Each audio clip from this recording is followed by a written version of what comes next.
All right. We are back. It's time picks. We got UFC Fight Night Jan versus Dvalishvili. I'm gonna start this video out going back to last week. Motherfucker.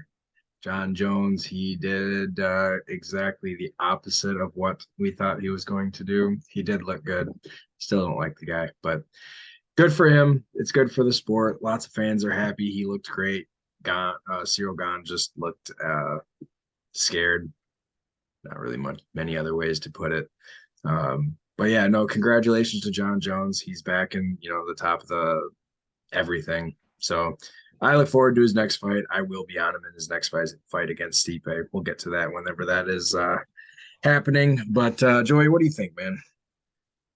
Hey man, John Jones definitely showed up. I thought the fight was going to go a little bit longer, but I think the look on Cirogan's face says it all. Like, holy shit, did John Jones really made that look that freaking simple? And if you actually don't know, there was a video release of how Henry Cejudo went into detail on how John Jones was going to win the fight, and it's all over TikTok. I saw it, and he said, "John, this is what you do. You get your arm underneath the neck. Boom." He said he was going to submit him. I was like, "Wow." Well, see, he was a smart guy, so. But yeah, so that's a good way to preface that card. I think I went 10-4. You were 9-5. Yeah. Yeah, I so forget what fight did it. I know it was one of the because fights. there was only one difference, and I gained one pick back on you, but you're still a pick ahead of me. But yeah, so the first fight on this card is the rescheduled Carlston Harris fight. He now draws Jared Gooden, taking this on obviously 4 days. extremely short notice. Um, Not a whole lot to say about this. It's hard to trust anybody on this short of a notice. Plus, Gooden, nothing against him. He's not all that great of a fighter. Um, like you mentioned to me right away, he did win a short notice fight relatively recently, but Harris is a pretty solid fighter. He's got a really good solid game, crisp striking, and he's a good grappler. So my pick is easily for Harris at 8,300. He's probably going to be extremely high owned in all contests, and I can see his betting line. If I haven't looked at it yet. Have you? Last time I saw earlier, it was a minus 250, but on my actual book, it wasn't even dropped yet. But I'm Yeah, in a couple other discords, and they said that the line was minus 250. I expect that to go up. So I mean, if you like him, I'd get him in now. But Joey, where are you at, man? I'm pretty much on the same page. Yes, Jarrett Gordon is he did have better fights outside the organization. I believe he went 4-1. Gooden. One of his other losses is actually from Impa Kasaganai by knockout in round one. Besides that, he's 4-1. He got a couple of knockout wins early. So I guess he was pretty much waiting for the call to come back eventually. But hey, one thing I can say about Gordon, he does usually take the short notice fights. I give him credit for that. Not many fighters do. But I think this is the Harris play all the way. As you said, at 8,300 for any type of contest you could think of, he's going to be one of the ideal chalk plays since he was pretty much ready for a full fight. And now, in other terms, he pretty much got a step down in comp. I think Nurma was going to make it boring. I think at least Gordon, if he wants to have any chance, he's going to have to go by his nickname like Flash and try to make it quick. But I think Harris ideally finishes them before round three. Wouldn't shock me if he gets a sub of the sort within the first 2 rounds. Once he gets him down or jumps on the back. So I'm gonna say this now. Our ideal pick is going to be Harris. For I know for tournaments, I may try to get away from it, but sometimes it seems like that always bites me on the ass when I try to. But we'll see. All right, both of us going with Jared Gooden. Gooden, not Gordon, sir. Oh, I said Gordon. Oh shit. Multiple times. um, Next up, we have the ageless Tyson Nam and Bruno Silva, the other Bruno Silva. I'll let you take this one first, man. Nam's a dangerous counter striker. He's for his age, I didn't think he was that old, but you know, he has good, like I said, good power in his hands. He has the one touch power at 125. Um, Silva, he's actually coming off almost a 2-year layoff, but before his layoff, He was actually on a 2-fight KO streak in round 1. Neither opponent I was really impressed with. JP Buys, I don't even think he's in the UFC no more. And his other opponent, I couldn't tell you who the hell he was. But all I know is he got finished. This is gonna be a style of fight. Nam will be the more dangerous throughout the fight, but Silva will be the more well-rounded. 8,900. I don't necessarily like Silva's price tag, especially with the layoffs. Too many questions. But could at some point he does have sneaky power. If Nam gets lazy, could he connect at some point? Yes. You've seen in previous fights he could, but I do like Nam's footwork to get away from in and out pressure. So my pick is gonna be Silva, but as a DFS play, to me it's dog or pass. Like 7,300. I'd say Nam can probably pay that off. I say within the first 2.5 rounds. I think as long as he has decent volume behind it at 7,300, he should pay that off because he will be the more dangerous fighter. But Silva, he will be the more well-rounded. It wouldn't shock me at any point. He gets a takedown or two. Is this the best wrestler he fought? No, he fought one outside the UFC a long time ago. But in the UFC, this is his first actual guy that has some wrestling in his pocket. But for a bet, is definitely over the 1.5, as you talked about previously through text. But as a whole, I think I'm staying away from the fight. I agree, and I'm also now on Silva. I was on Nam to start the week, and it was a mainly because of his, how dangerous he is as a striker. What really sold me on Silva has nothing to do with Silva, really. It has more to do with how often Nam gets hit, and I just did not like it. He gets hit 5.66 strikes per minute compared to only throwing 368. And I mean, Silva is a whole two below that. So Nam is literally just going to be throwing for, power the entire time. And given his age and who knows how the durability of Silva will be, I prefer Silva. I think he's the safer play. Nam is great for a dart throw and GPP contest, but I prefer a lot of other dogs on this card. So both of us going with Bruno Silva. Moving on, we have one of my favorite dogs on the card. We got Victor Henry and Tony Gravely. I'm still not sold on Henry. I'm still not high on Henry. He does throw a lot. He's got good grappling. He had a good UFC debut against Raoni Barcelos. He avoided getting taken down and threw 180 strikes to win a unanimous decision. But then he came out his next fight against the 39-year-old Rafael Assunção and got smoked. Striking was close, but he did get controlled on the mat for a full round in that one, and I think that's what we see in this one. Tony Gravely is a whole different animal than both of them. Barcelos was not successful with takedowns because he likes to go with a lot of trips and single legs. Gravely likes to get under your ass and drop you.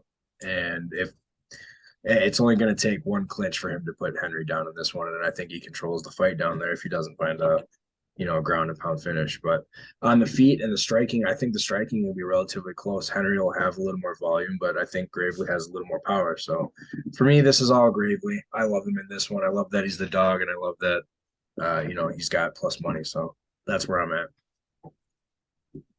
So I'm also, like I said, I was torn on this fight because if you told me Henry that should against Barcelo, I think Henry has a clean shot to win this fight on a striking decision.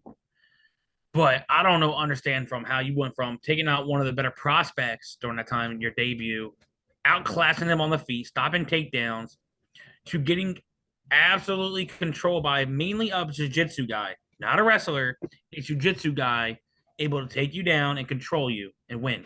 That I don't know how. I never seen that much of a steep fall that quickly. Only in 2 fights. Just absolutely ridiculous. But yeah, one thing I'll say about Gravely, win, lose, or draw, he will fight for your money. He is he's a decent striker, but powerful hands. If this is going to be a 15 striker match, there's no way in hell Gravely wins. But because I think Victor Henry has the better footwork and the volume. But this is called mixed martial arts. Other things will happen during the fight. And one thing I know about Gravely, he will stick to a game plan. He will come in, try and throw power, and then he will close the distance and shoot at his legs. And if he doesn't get a single, he'll go for a double. If he doesn't go for double, he's going to grab your leg and he's going to throw you over his head and pick you to hell up, and you're going to fall. So for the longest time, could this be a trap fight because who knows which Henry to show up? It could be, potentially. But I am going to be on Tony Gravely. I just like how he's nonstop pressure. He's going to fight for your money. Easily the better wrestler, better ground fighter. The only thing I am worried about, especially if it's early, if he takes a sloppy shot, his tendency is his submission defense does suck, which you can see why he has many of his losses by submission. That's the one worry because Henry does have sneaky BJJ. Is it overly dangerous? I would say no, but he still has it in his back pocket. But my pick is gonna be good old Tony Gravely. Luckily, his last submission loss was 2020 to Brett Johns, and then before that, it wasn't. You have to go back to 2018. And for Henry, as far as submissions go, his last submission win was 2021, but that was obviously before he got into the UFC. He doesn't have a finish in the UFC yet, so different type of competition, different beast. But yeah, Gravely does need to avoid leaving his neck out or a leg or an arm. So, but yeah, both of us going with Tony Gravely. Next up, we have to me, this is one of the easiest fights in the card to call. JJ Aldrich and Ariane Lipski.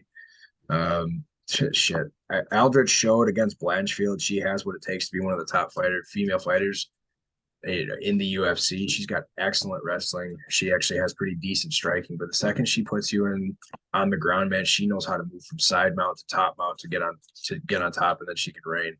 I don't think Lipski has a damn chance in this fight. I really don't. I am all over Aldrich. I love her everywhere. I think she pays off her price. I think she pays off money wise. I think she crushes this. So I do agree. My pick is Aldrich. Ideally, this is probably one of her easier fights that she's dealing with as of late. And everyone's going to say, oh, she lost to Blanchfield. That loss does not look anywhere bad right now after our girl Blanchfield absolutely dominate Andrade. Because ideally, Aldridge is probably winning that fight. She was outstriking Blanchfield. She was stopping takedowns. She won the first round for sure. Yeah, she definitely won the first round for sure. Second round was close until then Blanchfield got the back, caught her sub. It wasn't even a takedown. It was caught her back, and she got the sub.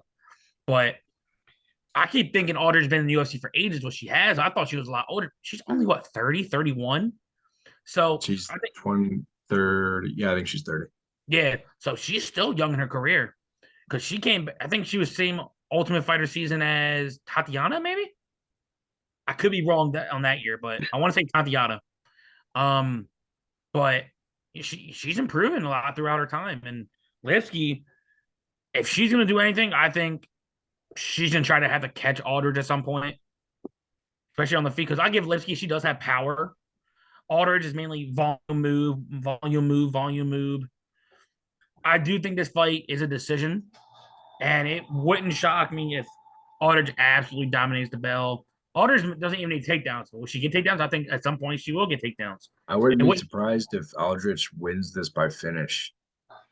Lipski, look at her last 3 losses. It's knockout to Cachoeira. It's knockout to Montana De La Rosa. It's knockout to Antonina Shevchenko. I mean, her last 3 losses have all been knockout. And I guarantee you, we see Aldrich take this down, get into the top and ground and pound. Because Lipski, once she's down there, she's done. She's a fish on her back. I mean, she's got nothing. So her last win was Mandy Bone. Ew. That's nothing. Her other wins are Luana Carolina. I don't even think she's in the UFC anymore. And then Isabella de Padua. I don't remember who that is. Like who? So exactly. So yeah. Yeah, I'm all over Aldridge. I think she's ideally a safe parlay piece. I wish I would have got it early because at some point, I think a week or 2 ago, I think she was like a minus 130, which that was mind blowing when I saw that. Minus 430 in some places. She jumped high, but I still, even with that price, I think you can still parlay a couple things from this fight card. And I think I don't like to use the word safe, but this fight's safe. It's as safe as safe gets for MMA. This is one of the more safer fights that I'm damn near confident in. I'll put my bank on, and usually I try to stay away from female fights like this, but there's, like I said, as I say in every video, if you guys watch, there's levels. And Aldridge is levels the better fighter than Lipsy, and it's not even close. Yep, I agree. So both of us going with JJ Aldrich. Next up, we got Mario Bautista and Guido Canetti. I'll let you take this one first. I'm gonna try to make this short and sweet. None against Yep. Kaneki. Yes, I give him props. He's winning fights at his age. Usually when people are that old, they tend to retire or just go to smaller organizations and try to get wins. He's still getting wins in the UFC, so that is a credit. But they're against a bunch of guys that still should probably be in the amateurs. And one's actually, I can't believe I'm saying this. I believe one is actually on the Ultimate Fighter season. I don't know if he got cut because he brought Conor McGregor guys in, but I don't know if he's still in or not. But I think he's on the upcoming season Ultimate Fighter. Chris Martino, who ate like 7 million punches from Sean O'Malley. But Batista should win this fight with no problem. I'm just gonna try to keep it bit and sweet. Usually, I don't try to play that 9,700 price tag, but here's the thing: I think he could easily smash that price. I hate to say it because I know when we were all looking at Bo Nickel, oh, Bo Nickel's 96, Batista's 97. I haven't seen many 97s. The last 97 I want to say I saw before was like Amanda Nunez or probably a Shevchenko fight or yeah, it's the only ones I can really think of. Usually it's an insane female fight that gets that kind of price tag for the most. But I think he does whatever the hell he wants. I think if he wants, I don't see it going past the first round. Honestly, I think Batista gets him out quick. I think he can catch him on the feet, or if he really wants to make this nice and simple, get yourself a takedown and ground and pound the shit out of him. You win that fight with no problem. So Batista's definitely the pick. I know I'm not a big fan of that. He is a minus 1,000. That's huge as shit. But if you want to make a quick little buck, depends on how much money you throw down. You can put him and Aldridge together for a 2 leg, and then I would just do Bautista by finish. yeah, you can do Batista by finish. You'll probably get like if you do KO TKO slash sub, you can probably get like minus. I usually think they usually divide it in half of the money line for the most. So Bautista wins inside the distance. Some of the books right now have minus 265 to Oh, I'd parlay that. minus 350. So I mean, they're all really Yeah, really good actually. I'd parlay. That's a parlay piece you could put in with Aldridge money line. So, yep, nope, I completely agree. I'm all over Bautista. Canetti might be live for like the first 2 minutes while he tries to either land 5 haymakers in a row or he tries to grab the neck of Bautista, but that's really about it. Bautista is better everywhere. This should be really, really easy. I mean, Canetti, like he said, he's on a 2 fight winning streak, but it was Mutino and Randy Costa, neither of who are really any good at all. And now they're throwing Mario Bautista at him. So I mean, it's almost not fair, but it is what it is. So both of us going with Mario Bautista. This should be a pretty easy, safe fight. Next up, I cannot wait for this damn fight. I am so pumped for this fight. We got Cedric Dumas against Josh Friend, and I wrote in my article said if Josh Friend was on a full camp because he's taking this on short notice, I would give him a slight chance, but he's not. And Dumas is just a freak, an absolute freak. This dude is going to be in the top 10 soon, like within. I heard rumors, but I'll let you finish. Go ahead.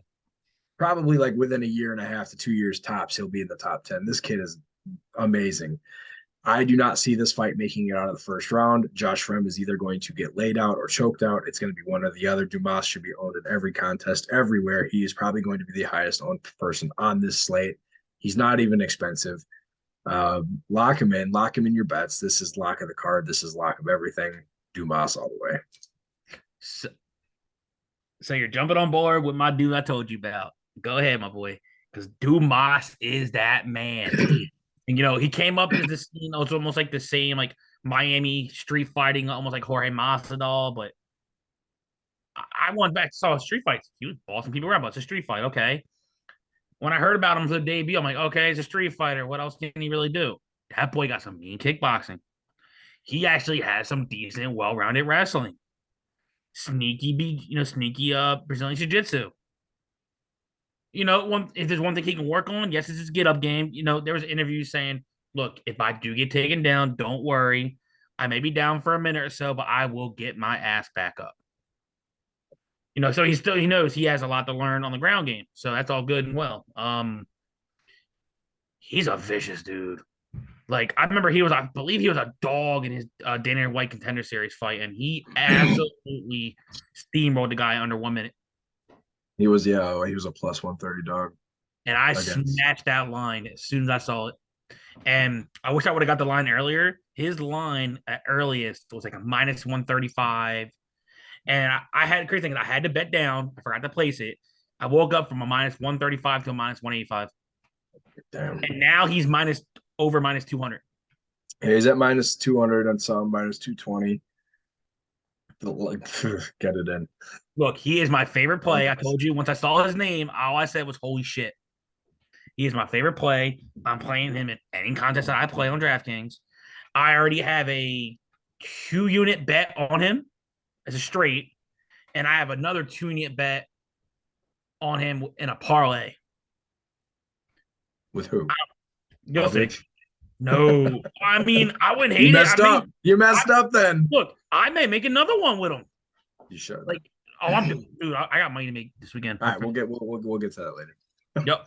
Both of us going with Tomas is my Tomas. favorite play slate. Favorite play on the slate. So lock him in. Next up, we have a very interesting fight, and it's Carl Williams, and I am so gonna butcher his name, but I think you skipped the fight. Oh yeah, I did. My bad. Okay, you're good. We got Asuncao, Rafael Asuncao, and Davy Grant. Davy Grant's taking this on short notice. But man, Asuncao is 40 years old now. He did look good in this fight against Henry, but how often can he actually fight like that? How much damage can he take? And he's also fighting somebody that has a very similar style to him. So for me, I'm on Grant. Grant throws more power. He's got the wrestling to match him. Unless he gets his neck snatched, Grant should win this fight. For me, it's either Grant by knockout or Grant by decision. I agree with that. If Grant had a full camp, I think I'd be more confident. He's still my pick, but if he had a full camp, I think there's a good chance he gets Asuncao out within 2 rounds. Could it still happen? Asuncao's chin's not the best lately, but I think the first round is going to be competitive, and we'll see whose cardio actually looks good. Like I said, Grant, he still trains, but apparently he owns some sort of restaurant from what I heard, so he's the restaurant now for the most, so who knows how his cardio is going to look. But Grant's still tough. You got to pretty much get him out of there to even have a chance to win the fight. I'm looking at the over 1.5 in this fight. I think it's going to be competitive. Yep. I agree. I don't think I'm going to take a side for DraftKings, but unless somebody gets a finish, of course, I think both of them could pay it off 7,700. If you think Asuncao gets a takedowns control, yes, 7,700, he could easily pay that off with control time and not even a finish. He can just get control time and still pay off that 7,700. Grant, I think he needs, probably say a finish, unless he gets his own type of control time. Well, Asuncao does have good takedown defense. I just think either side would definitely pay it off with a finish, but battle of the old heads, battle of both guys almost hitting 40. I know Santos 40, but I think I'm gonna fade the fight as a whole. Yeah, I agree. You pretty much nailed it on the head. If I like the over 1.5, it is at minus 385. So you could really only parlay it, but if you wanted to, if you think that Grant does land another knockout, because he has been known to do so once he lands square, it's at plus 320. So those are the only 2 things that I'd go with. But yeah, I don't really care for this fight much in DFS. But both of us going with Grant. Now we're on to that fight. Lucas Brzeski and Carl Williams. I have my own take on this one. I want to see what you got. Go for it. So Carl Williams is from the Contender Series. He actually had a decent fight. His first fight, he was going against another Penn State alum wrestler, and he actually out-wrestled the wrestler. I think it was shocked him. The wrestler got taken down, got stuck on his back. I think he was more shocked, like, oh shit, I'm getting out-wrestled by this guy. But for the most part, he does have good power in his hands. Only thing I don't like, he's a little patient-ish. I don't like that. He pretty much tries to wait for his one punch, almost like Derek Lewis-ish to an extent, but I think he definitely has more volume than Derek Lewis. But he pretty much waits for his power. Brzeski, I'll say this right now, he got robbed his debut. He easily Bad. That was badly. like the worst decision of the year. Bresky outstruck Boudet like 2 or 3 times X the Two, total. It was bad. 118 to 66. And I actually went to That was that fight brutal. without seeing stats. I was saying, why the hell did he lose that fight? I'm like, what? How? Like Yeah. Bresky is very well rounded. I know at one point he fought at 185, but I know apparently a while back he got busted for was it steroids? Yeah, I think I PEDs. think it was like steroids of a sort before he got into the UFC. Then he started bulking himself up to 205, and 205 got up to heavyweight. He's not No a bad fights. he's not No a bad fights. in shape heavyweight. No, not at all. He's well rounded. He's volume for days. You clearly saw his debut. He has his own takedowns and decent takedown defense by himself. I'm on Bresky. Look, none against Williams. Besides his one fight in the contender, he hasn't fought nobody. Yep. And Yeah, usually if there's gonna be any type of crazy upset, it's usually the smaller fighters or the big boys. And Bresky should already be 1-0 in the UFC. I think he's gonna come out pissed. I'm like, look, I'm not leaving the hands of the judges. I think he could absolutely TKO Williams within 2 rounds. Yep, you and I are in the same boat. I have Brzezinski as well. And that's pretty much exactly what I wrote in my article is that he's going to come out pissed because he lost a split decision that he didn't lose. Yeah, I think he has the takedown defense to avoid being controlled and taken down multiple times. He definitely has the volume and the power. I don't like the odds should be flipped in this fight. I wonder Oh, if they were actually at one point before the odds actually went to Williams. Bresky was like a minus 170. now he's at plus 180. I mean, which is just I absolutely saw absurd. earlier. Here's plus 200. I don't understand it. I don't. That makes no sense to me. I don't know why. There's obviously something we don't know about Williams. I don't know what it is All I yet. know We'll is find out. he has good power, and then he tries to load up on his power, and he has decent wrestling. Is he an elite wrestler? Not by any means, but he mainly tries to. Okay. Oh, excuse me. He's fought all these lower level guys, but he's only got 3 Besides finishes. his contender series. 3 finishes and 7 wins. That's all he's got. Mm-hmm. I mean, so But he's also gun shy from what I've seen. He hurts his opponents, and he's like, "Oh shit, wait, I hurt him. Okay, I'm gonna stay composed." I'll give him credit for that, but I think he's not too much of the hammer. He can rock somebody, but he's not a hammer per se. He's like, okay, I'm gonna be patient. If it comes to me, maybe I'll go for it. Go for it.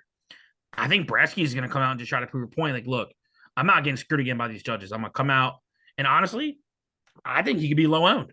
7,200. I know that everyone else is gonna be looking at. Is he really that cheap on DraftKings? 7,200. What? I didn't Dude, even when read I saw that, when I that. told you I didn't want to tell you who the hell I was on for my actual look, I I'm was gonna already make on this it. prediction.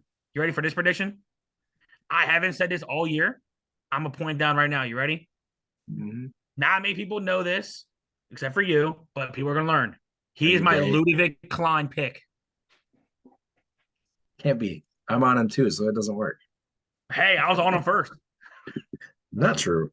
That's why I asked you. Look, think about this. He's gonna be one of the lower owned dogs. I hope so.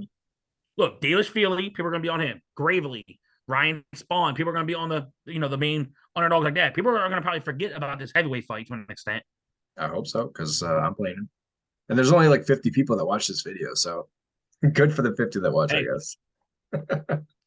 He's going to be my Ludovic Klein pick. If anybody doesn't know what that means, I'll tell you towards the end of the video. No, we're not getting into that. All right, both of us on Brzezinski. Definitely solid pick. Next up, we have Vitor Petrino and Anton Turkalai. I have been torn on this. I know you've been torn on this. I finally made my decision. I'm not okay, torn. no, okay. I've been on my side since You're I told not. Yeah, that's right. Yeah. Petrino, he's a solid striker. That's his path to win here. It's either going to be knockout for Petrino or Turkalai could do a knockout or a submission, but the way that I see this playing out, Petrino's going to go out in the first round. He's going to get tired, and then he's going to get finished in the second round by Turkalai. Both guys are really impressive, but Turkalai is just something. His grappling is just. I think that's the difference in this fight. I really do. I think he puts him on the ground and chokes him out or ground and pound. That's where I'm at. I know you're in the same boat, so go ahead. No, I'm definitely on Turkalai. But one thing I'll break down is I'll make it quick and sum it. Some people can be a hammer, but not many fighters can be a nail. Meaning, if you go back to watch one of Petrino's fights, his contender series opponent, he fought him previously, like 2-3 fights before. Won by a quick first round knockout. This fight went into round 2. That opponent was end of round one, hurt and wobbled the living hell out of him in round one. And his opponent doesn't look, he's a bigger dude, but he didn't look like he has much power.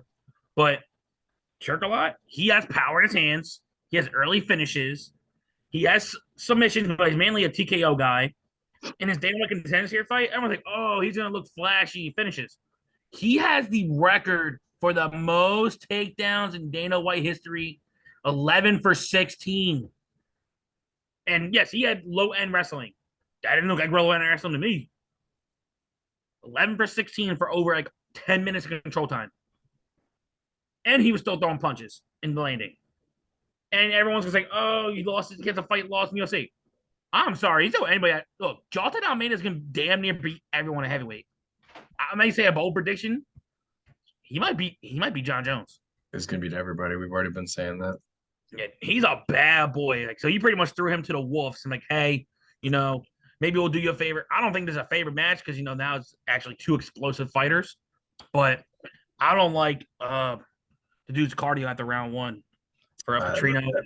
His hands, and one thing I didn't like was his hands drop because he's a big dude. He tries to throw heavy too much. But like I said, when you're big and muscular like that, your arms get heavy, your hands start to drop, you get hit, you get your chin rocked.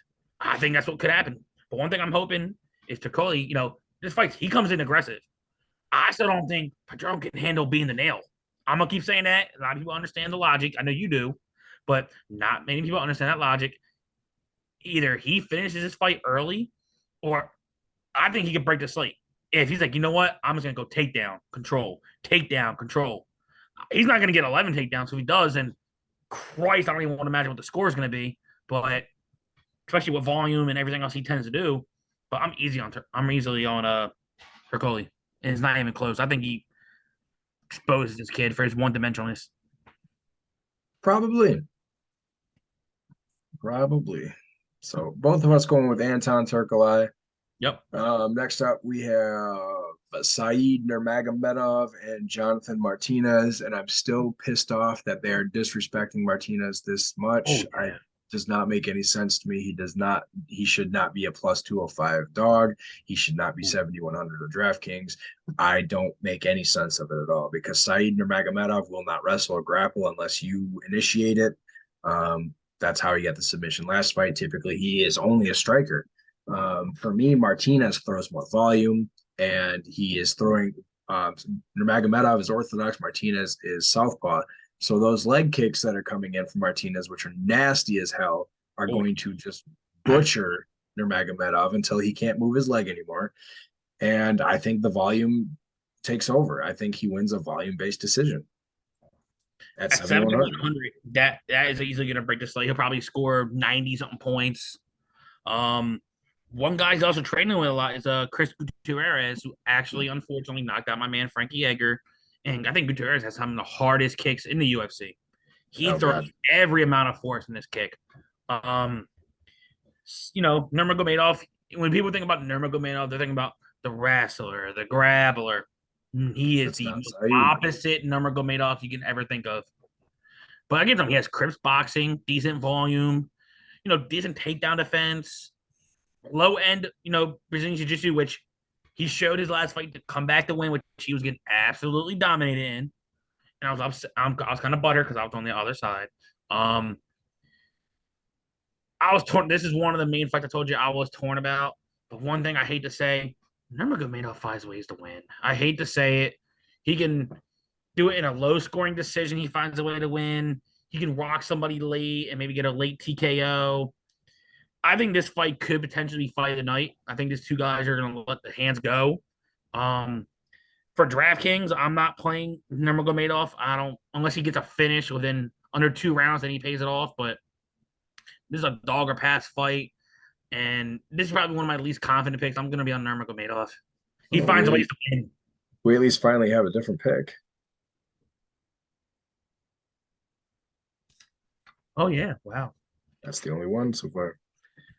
So yeah, that is definitely a tough fight. It should be a lot closer than it is. That the odds are way, way off. But you're going with Nurmagomedov. I'm going with Martinez. And next up, we've got Ricardo Ramos and Austin Lingo. And both of us had a nice little conversation about this fight. Let's see where your head's at now. So, both guys are actually well rounded, but I think Ramos is actually the more dangerous out of the two. He has more power, way better Brazilian Jiu Jitsu, improving takedowns, which I was curious. I'm like, okay, does he really have takedowns? I went back to watch fights. He does have his own. Hmm. Really the best? No, but he finds his way. Once he gets you on the ground, you're in his world. He is easily the better Brazilian Jiu Jitsu. I give Lingo, besides one fight against Salal took him down a lot. Besides that, his takedown fence been on point since his Salal fight, where he's been on his 2-fight win streak. And within his 2-fight win streak, he has 2 knockdowns. So he has decent power. So he clips people. One thing I'm worried about, Lingo is a pressure fighter. He likes to get his combos going early. And we've seen in other Ramos's fights, he sometimes ain't the best nail. But I'm going Ramos in this fight. I think Ramos is the more well-rounded, talented fighter. I don't agree with the odds because I do think Lingo is a good prospect. I think he's a guy that can make some entertaining fights in this division. But I like the hype Ramos is getting, and I think after this win, his next opponent could be within the top 15. Yeah, I don't disagree with you. I'm also on Ramos. For me, if it was a 15-minute striking, if it was a boxing match, I'd probably be on Lingo, but it's not going to be. This should take place. A lot of it should take place on the mat where Ramos should absolutely dominate. And Ramos, his last fight against Chavez, he had that nasty spinning back elbow. That's actually the second time in the UFC that he's done that. I'm sure we'll see that a couple of times, especially if Lingo is pushing forward. So one way or another, I don't see Lingo winning this fight. This should be all Ramos pretty much the entire fight. So he's 9,500. Yeah, both of us going with Ramos. Don't really care for him much on DFS because that price. I think he's a safe parlay. I think he's a safe parlay piece for the most. That I can agree with. Unless he doesn't get the fight to the ground and it's close, but I think he's a good safe play. Yeah, I agree. So next up, we got the rescheduled Krylov versus Spann fight. We'll just keep this tight because we've already gone over this when it was up. I'm still on Spann. I think he comes out and he either knocks him out or grabs that guillotine.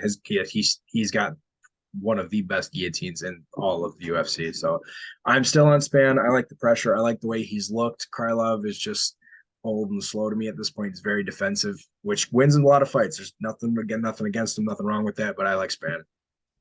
Yeah, I'm not gonna lie to you. I know originally before the call I was 50-50 because I've had good luck with both fighters. And both fighters are entertaining. They bring the fight to people. But the one red flag that pretty much crossed it off was you call off a fight from 2 weeks ago talking about an illness. And then he's the one that came up and said, I want to make this fight 215, so I don't need to do a recut. That's 2 red flags for me. Absolutely. If you couldn't fight 2 weeks ago, I'm sorry, there's no way in hell you're 100%. But usually our fighters aren't 100%, but I don't think he's fully going to be there. It wouldn't shock me if Spawn comes out pissed because he was actually emotional, saying that he really wanted to fight in his main event debut. He was pissed off. Yeah. I think Spawn comes in. I think he could TKO him, but I think Krylov is going to try to get to the wrestling, and he's going to catch a neck. Well, the other thing is, so they are doing it at the 215 catch weight, and I think that benefits Spann. Yeah. It makes him harder to take down, and it puts more power behind him. I think Krylov's being dumb to do this. Spann's the bigger fighter. So I think it's a huge mistake, and I think Spann just completely obliterates him. Spawn's actually tied for one of my favorite dogs. I would say he's probably my number one because I think there's going to be a lot of people on ownership throughout some others, but I actually do like Spawn. I'm getting to a lot of Spawn in GPPs. And think about this. I hate to say it, I think you're going to have a targeted fight as a whole if you don't like Spawn. Krylov's not too bad because if you go back to look at Spawn's last 5 fights, win, lose, or draw, mainly win the losses, they all end in the first round. So if any one of these fighters end the fight in the first round, they're paying out their tag easily. 8,700 for Krylov, he'll pay that off. Spawn, he will definitely pay that the hell off if he gets the first round finish like we're both expecting. So I'm all over Spawn. Sweet. So nothing changed there. Both of us and Ryan Spann. Next up, we have Alexander Volkov and Alexander Romanov. And I am actually really curious. We're both on Romanov. We both know that. I'm curious as to what your reasoning is, though. So I'm going to let you go first. So, Volkov, I thought Volkov was a lot older, but he's been around for ages. But, he is going to be the better striker. Um, Romanov, I think this is going to be a rebound fight. I think he's going to feel like he's embarrassed that he lost to Tabora, to a lesser tier opponent per se. But I think, what's going to happen? I think that was actually his first time fighting in Utah in altitude. He thought maybe he can get Tabora out there early, use every amount of energy and force, which he was dominating round one. That was an easy 10-8 round. But as soon as he came out, he was like taking deep breath after deep breath. And I was like, oh shit, this fight's gonna be done. Tabora almost finished him late a couple times. I'm like, oh my God. But I think that's gonna be a learning experience for Tabora. Not Tabora, Romanov. I think we're gonna see the Donkey Kong Romanov come out. And one thing that does also gave me a red flag I wasn't happy about. Aspinall is very talented in his own right. He's mainly a good striker, but he does have other tools. I love Aspinall. The only thing I didn't like, how easily he took down Volkov and how easily, which on other terms, you really don't see submission. He got the arm lock submission when he straightened his arm out. You don't see that much often because people try to use that for positioning and holding, and he tapped Volkov. Romanov is 10 times the strength of Aspinall. Romanov is like made out of a science lab of a sort. He's a scary dude. I think he comes back with vengeance. I would love to see a first round finish, TKO, pick him up, slam him. I think that's what he's gonna do. He's gonna get on them tall ass legs. He's gonna pick him up over his head. He's gonna slam him. And it wouldn't shock me if it's a mean TKO ground and pound or actually Volkov's main lately losses are by sub. So it wouldn't shock me if he got some sort of sub. And I'll say this right now. I got Romanov in my parlay with Dumas. I think that's like my 2-3 unit play. Yeah, minus 160. So like I said, I'm with you. I'm also on Romanov, and I think it's kind of funny that he's only a minus 160 because it went down. Volkov is he's a top 5 or 6 fighter, whatever he's ranked at right now. But had Romanov won his last fight against Tybura, we'd be seeing minus 400 or 500 odds for Romanov.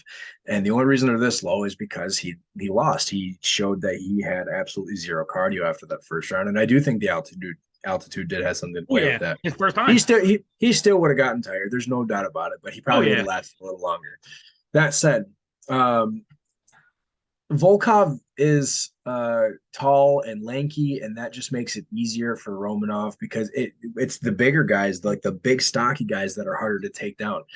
I think Romanov bull rushes the shit out of him, puts him down, and like you said, it's either going to be a quick submission or it's going to be ground and pound. We're going to see the Romanov that we saw barrel through Sherman, Vandera, Espino, and whoever else it was. And I think he does indeed, drop another finish.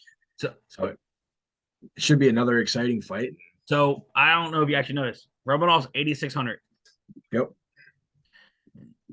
And his line's under 200 for the bet.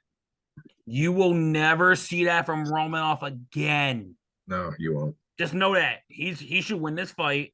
I'm not saying it's easy, but Volkov is a legend in his own right. I give him credit for that, but I think he might absolutely Brock Lesnar freaking Volkov, snatch the legs, take down, and absolutely maul the hell out of him.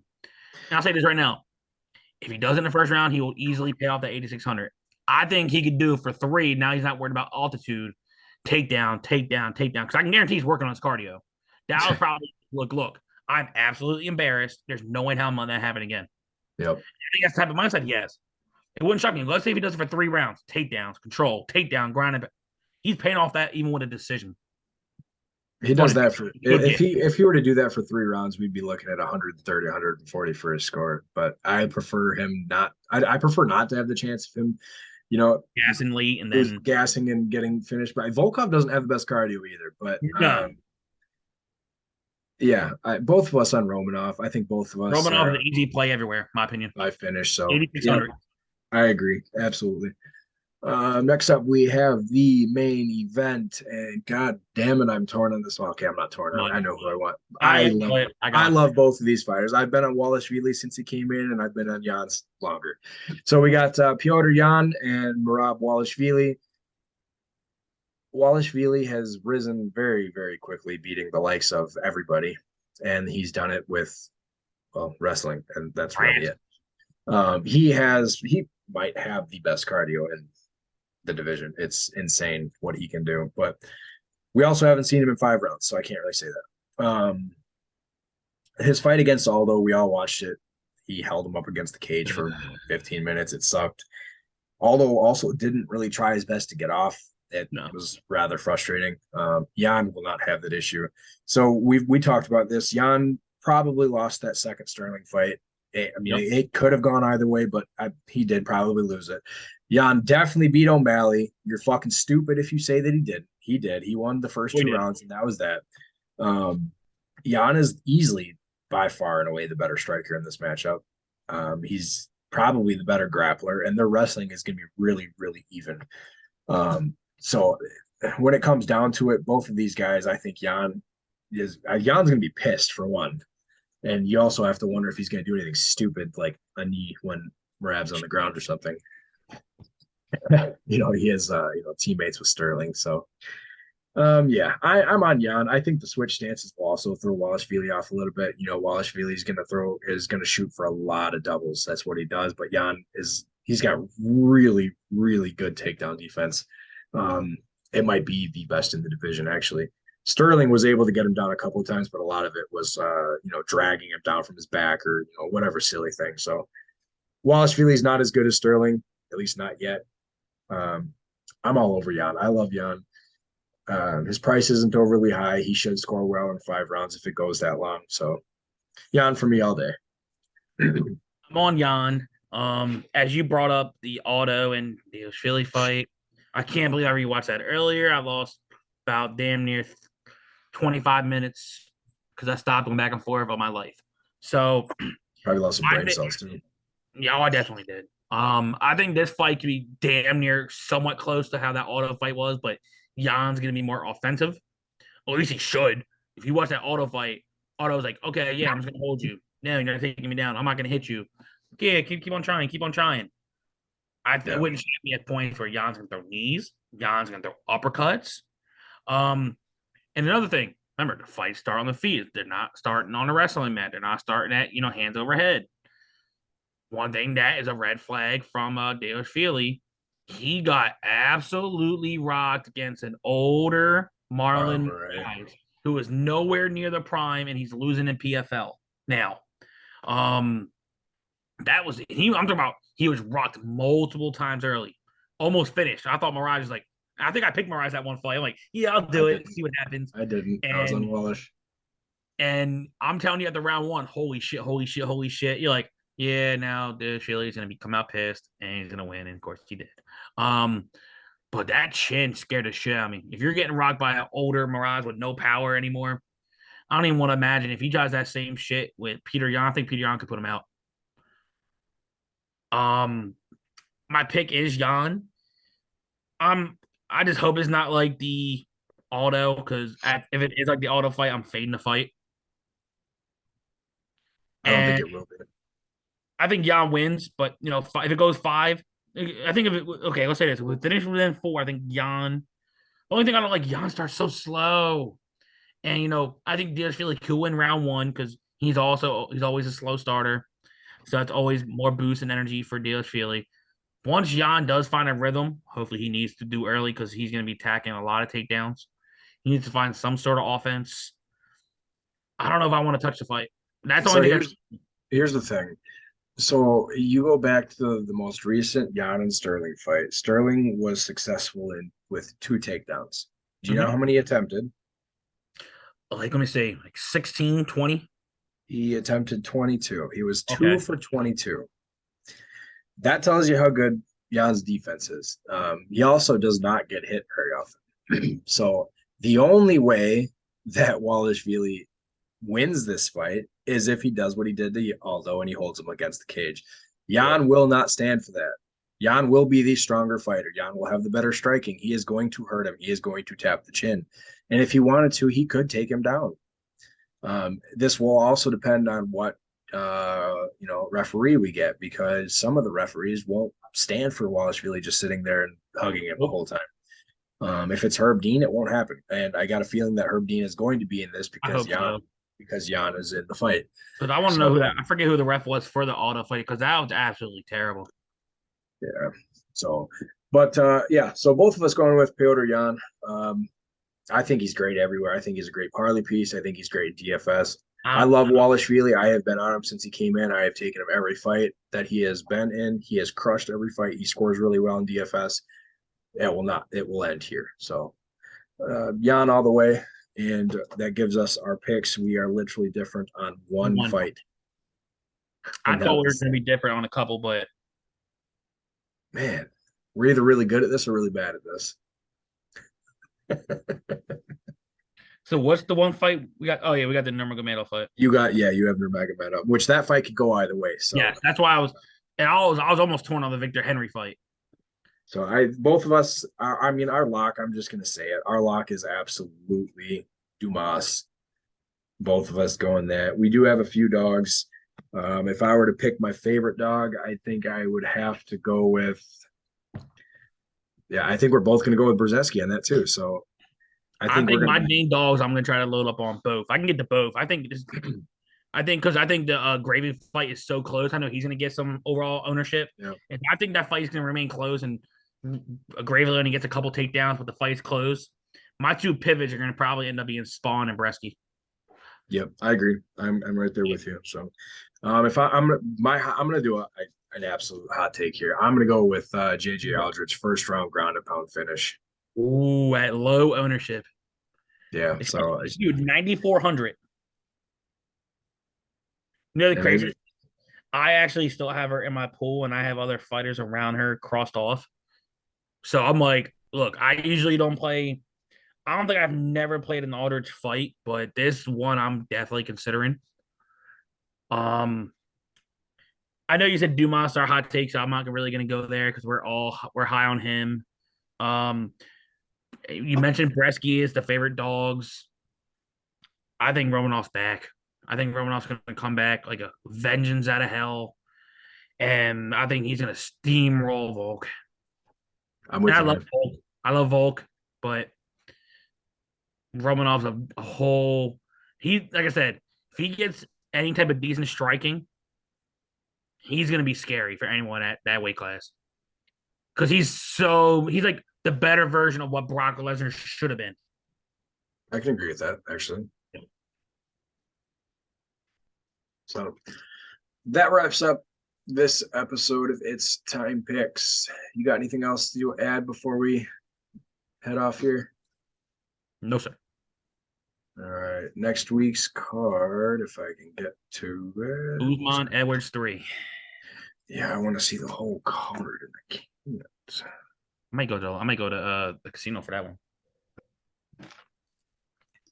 Yeah. All right. So the next card, Saturday the 18th, we got Usman and Edwards. If you're not on Usman in that fight, you're just nuts because he's not going to let that leg kick happen again. Nope. Gaethje fights Steve. The third fight on the main card, Joanne Wood and Luana Carolina. This is the dumbest fight to have on this card. I tell you all the time that I hate that they don't have female fights and when they don't put them on the main card because a lot of them deserve it. This one does not. Not even close. Wood's gonna murder her. Honestly, what I hope at some point they remove that fight to a prelim and they move up Maya versus O'Neal. Yeah, absolutely, definitely. But there's a bunch of fights on this card. Man, this card is stacked. Oh, we got Nelson and Barberena, Vittoria and DeLids, Wood and Murphy, Short, Amirkhani. Mokaev is back against. Dude, why do they do this? They're giving Mokaev a guy that hasn't fought yet. They're trying to build him up. Man, that's horrible. That's going to be another 10 takedown fight for Mokaev or another first submission in 60 seconds. They're trying to slowly build him up because they know flyweight's not that strong anymore, bro. But still, my God, man, come on. Give the dude a fight. They're not going to do it yet. Ugh, jeez. But yeah, King Casey O'Neill is back from her injury. She's got Jennifer Maya, your boy Ludovic Klein, Jay Herbert, and then Juliana Miller against Macedo. Man, I cannot wait to watch them. You don't even want to see the line on Juliana Miller. It's minus 410 right now on the UFC site. It's nuts. But I agree with it. I wouldn't be surprised if that moved up to minus 600, dude. She's a beast. She does 4 fights. I know, but man, she looks so good in her debut. Are you talking about her fight style or her actual looks? The fights. Oh, okay, I'm just making sure. So yeah, that wraps up this episode. We'll look, thanks for watching. We always appreciate it. And we'll see you next week.